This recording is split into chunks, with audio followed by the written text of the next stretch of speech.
All right, Shalom. Before I get started, I want to give all the glory and honor to Yahweh, Bahashem, Yahweh Shai, Bahashem, Rakar Kodash. Double honors to my apostles and elders of Great Millstone. Peace and safety to all the sincere Akim that's out here pushing this word in truth and in all sincerity. Shalom. All right, so I just want to do this lesson dealing with a quick little video clip that I put in the front of this video I made, or a picture, however I do the editing. But nevertheless, dealing with an apartment complex that I dropped off this Jake to, and I never, and I saw the entrance, and I thought this is extreme right here, and I've seen it before, when you go to certain super project, ghetto, real rough areas, sometimes they'll have those here in Atlanta where the entrance is really like you trying to enter into a prison, literally, and just to show you through the spirit that Esau, he treats your neighborhoods no different than he treats the prisons, all right? Because what is a prison also known as? The prison industrial complex, okay? And then where do you live at? A lot of you jakes, you live in apartment complexes, okay? It's the same principle, the same ideology on trapping Jake up, all right? Because as you can probably see in the video, you will see in the video, you have the barricade in the middle. That when you called in, the barricade would retract to let you in and go back up, so you can't. I was just like, well, why is this necessary? Are we entering into a military base, or am I just taking this Jake home? And that's the barricade, and on one side they had a gate, and it's a gated complex, and then they had the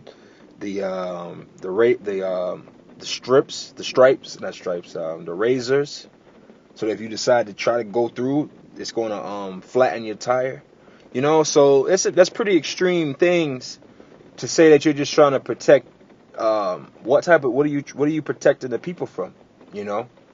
The people that live in those apartment complexes are the same people that live in that neighborhood. So it's not what outside danger are you trying to keep the people from? It's sort of like what CeeLo said in that song back in the day with Goody Mob. He said, I don't know whether they put these gates to keep us in or keep us out or keep crime out, and that's just the truth, all right? So I got a few things I want to go into, and I'm going to close this up. I'm not going to make this too long. I looked up the word complex, like an apartment complex. All right, and a complex is described, it's a noun, and it's 1650s, and it's a whole comprised of interconnected parts. Because when you go in these apartment complexes, it's no different than jail. Jail, you'll live in A block, B block, C block, D block, And the same thing with these apartment complexes. You'll live in building 1, building 2, building 3, 4, 5. You live in building 1. Your door number is 1101. You live on the first apartment on the first floor, or the first apartment on the second floor, 1201. You see, same concept. All right. So the way that they're handling the prisons or shutting it down is the same way they're going to shut these apartment complexes down. Okay. Reading on, it reads, a Latin completus as a noun meant a surrounding, embracing, connection, relations. Because typically the people that live in these complexes are all. It's, for instance, when you go through the process of trying to get lease an apartment, what do?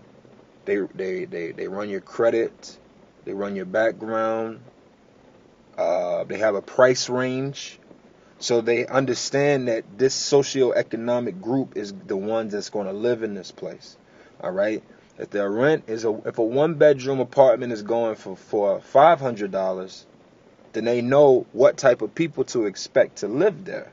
Now, if that apartment complex is charging $2,000 a month, you can expect to know what type of people are going to live in that. You see, so that's the relations and the connections between the people. All right. And this is the part I like too, the psychological sense of connected groups of repressed ideas. All right, because Esau, the so-called white man, and his elite are gathering a repressed, they're repressing people. All right, no matter how, if you're poor or rich, because if you're rich and you decide to live in these buildings throughout Atlanta or different major cities, these mega cities as they're deeming them, you know, and you live in a building and the starting price starts at 500 million, right? Then that's your connection of people, but you still have a repressed mind frame. Now let's take the definition of repressed. It is defined as restrained, inhibited, or oppressed, okay, of a thought, feeling, or desire, kept suppressed and unconscious in one's minds. Because to choose to live in a building as such is not natural. It's not natural living. To be living in a building with, you know, there's neighbors on each of your wall, and you got to take an elevator to get to your building. That's not natural, you know. And I'm going to get scriptures to go into that, okay? But I'm just building a point to show you that Esau is gathering a oppressed group of people to live in these areas, man. That's why those that are not oppressed or recognize the oppression that comes with these, the extremists would be your preppers. Why? Because they're living off the grid. The grid is where people are oppressed. Okay? Now, I'm going to get some scriptures. All right? Now, this is Isaiah 5:8, and it says, "Woe unto them that are joined house to house, and that lay field to field, till there be no place." And that's what's happening within these cities. There's no place. You can't just decide that I'm going to buy a lot of land in the middle of Atlanta now and build me a house. That doesn't happen anymore. If you want to build a house in 2018 going into 2019 within the city limits of Atlanta at this point of the game, you basically have to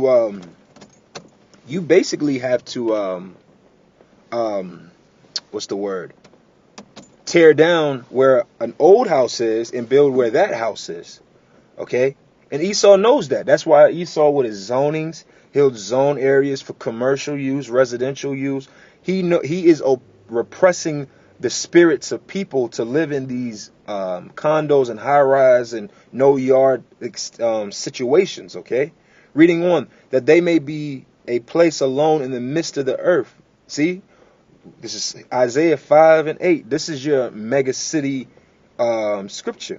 Isaiah 5:8. Woe to them that join house to house. That's your apartment complexes, your condos. You know, in the ancient world, you would have acres to yourself. You know, not even too far back, couple decades ago. And literally a couple decades ago, you know, my parents' generation, they wanted yards. My grandparents' generation had farms, acres, land. All right. Then it went from that to my parents' generation, you know, where they own a house on 2 acres, half an acre, 2 acres. Then this devil took it further and said, "Nah, we could squeeze 3 houses on 1 acre, townhomes. Who needs all that yard and backyard?" When he created the energy of divorces, made it where mothers or where women were able to leave their husbands. And women don't want to live in a place where they got to manage cutting the grass every weekend or paying for somebody to do that. So those type of livings are attractive to just simply get a townhome where you got a little patch of yard that you pay your little fees. They cut the grass. You know, you got a little driveway and so on and so forth. You know, that's enough for the so-called, you know, these women, man. All right. Now, where else did I want to go? Salakia. That was that scripture. I had something else in my mind I wanted to go to. Salakia. All right, let's go to Second Ezra. All right. Because everywhere you look, especially now in these days, matter of fact, I know where I wanted to go. That's why. Salakia. Because our job as prophets and as men of the Lord is to warn our people of the sword that's coming on the land. So when we see these little things, we're not looking at it from oh wow, protection to keep the drug dealers out the neighborhood. No, the drug dealers live in your neighborhood. They're fenced in with you. So who is this protection from? You see? This is Ezekiel 33 and 2. I'll start at 1. So Ezekiel 33 and 1, and it says, Again the word of the Lord came unto me, saying, Son of man, speak to the children of thy people, which is the Israelites, which is where typically a lot of our people live in these type of complexes. All right? One way in, one way out complexes. All right? It says, Say unto them, When I bring the sword upon a land, and if the people of the land take a man of the coast and set him for their watchman. Verse 3, If when he seeth the sword cometh upon the land, he bloweth the trumpet and warn the people. And that's what these videos are all about. This is blowing that trumpet. Cry aloud, spare none. Isaiah 58. All right, we're blowing the trumpet to warn our people. Hey, man, you better wake up, man. It's about to go down out here. And another thing I noticed is that 80 to 90% of all of these apartment complexes throughout the city, the front gate where you Jakes live at don't work. It don't work. Okay? Why? Because it's just it's there not for you right now. When you start seeing these apartment complex gates all working, understand Esau is gonna cut that power, man. Esau not gonna cut this grid. The so-called white man is not gonna cut this grid with these gates open. Why? Because you all can load up the truck, you can load up the dunk, you can load up the Charger and the Challenger, and go from there, and ride out, take it to the next city, hit the west, flee basically. But that's not the case. A lot of you don't even understand. Your cars and all your goods are going to be left behind that wall because this devil, he is all about the weakening of you. Okay. Matter of fact, let's go to the book of how's that? Who was that? He said that. I know he said that in multiple places. Bear me 1 second. It's either Obadiah or Revelation. Oh, I was wrong about both of them. This is Isaiah 14 and 12, and it says, How art thou fallen from heaven, O Lucifer, son of the morning? This is the elite of Esau, the so-called white man. How art thou cut down to the ground, which didst weaken the nations? So this is the guy that weakened the nations through his psychological warfare, his psyops and witchcraft. Okay, so again, he's laying down all these traps. Remember, Esau is a cunning hunter. Okay, so again, it's our job to warn the people of the sword, which is Esau, coming. All right, and to prove that, let's get another scripture.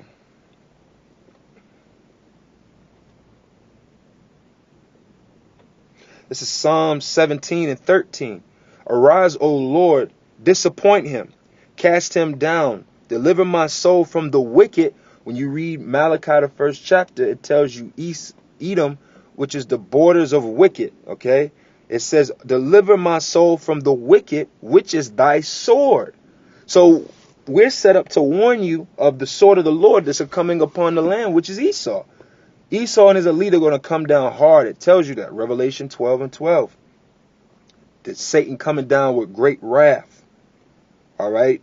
Isaiah the 5 and 8. Woe unto you that join house to house. All right. These are serious things. You got to be mindful of these things. Jake that live in these apartment complexes. Jake that live in these high rises. Jake that live in these gated communities. Jake that live in these hot zones and the spot where everybody want to live at places, you're in the worst predicaments, man. I don't give a damn if your rent is $2,000 a month. If you live in an apartment complex, you are already in a miniature concentration camp. All right? I'm going to get a few more scriptures. I'm going to close up here. I think this is...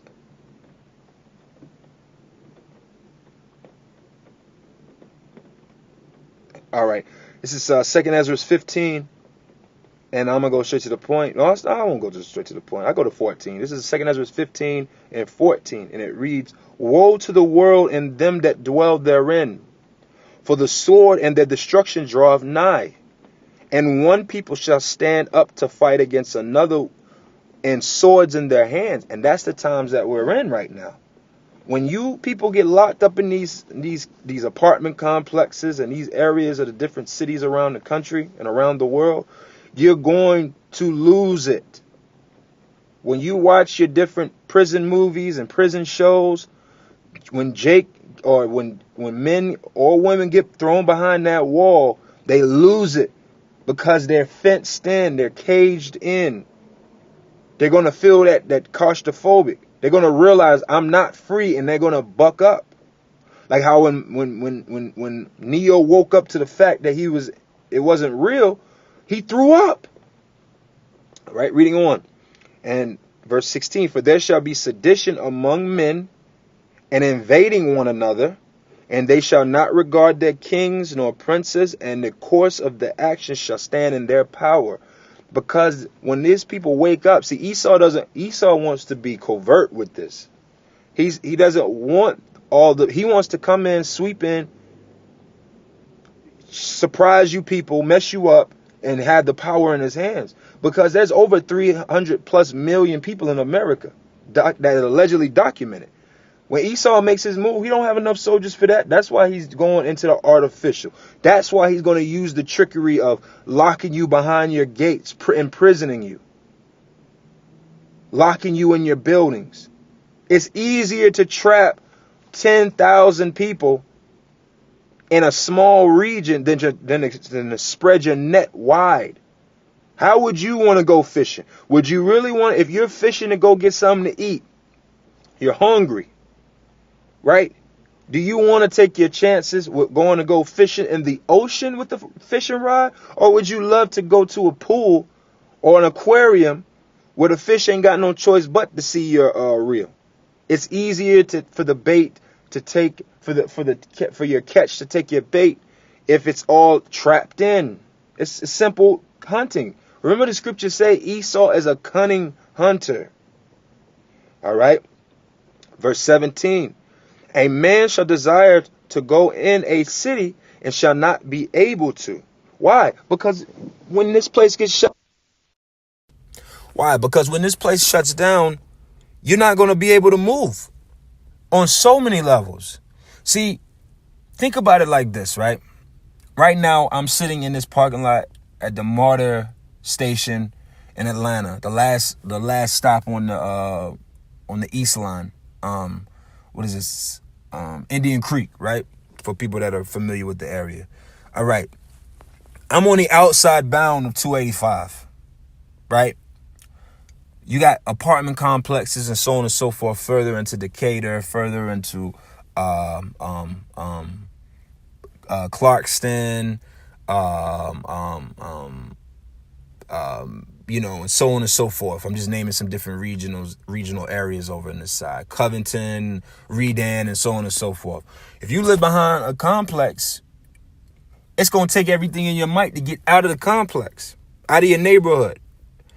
Then when you flee from that, you got the interstate. That's a trap. That's another snare laid, because they're going to shut these interstates. These interstates are going to shut down. You're not going to be able to go into the city of Atlanta. You're not going to be able to come out of the city of Atlanta. So again, you're going to desire to make motions, but it's going to be life-threatening. That's why when you see these different apocalyptic movies, Left 4 Dead, the video game, when you see the people maneuvering, it's a real legitimate get down, being quiet, stealthy. Because why? Every move you take could cost you your life in that day, okay? It says, a man shall desire to go into a city and shall not be able to, all right? And I'm going to stop there, all right? Because this is what it comes down to. Martial law, Jacob's trouble, trying times, the hour of temptation, the time to be preparing your spirit for, all right? So with that, I'm going to close this up, and I'm going to give all the glory and honor to Yahweh, Ba'ashem, Yahweh Shai, Ba'ashem, Rukak Qur'ash. And until next time.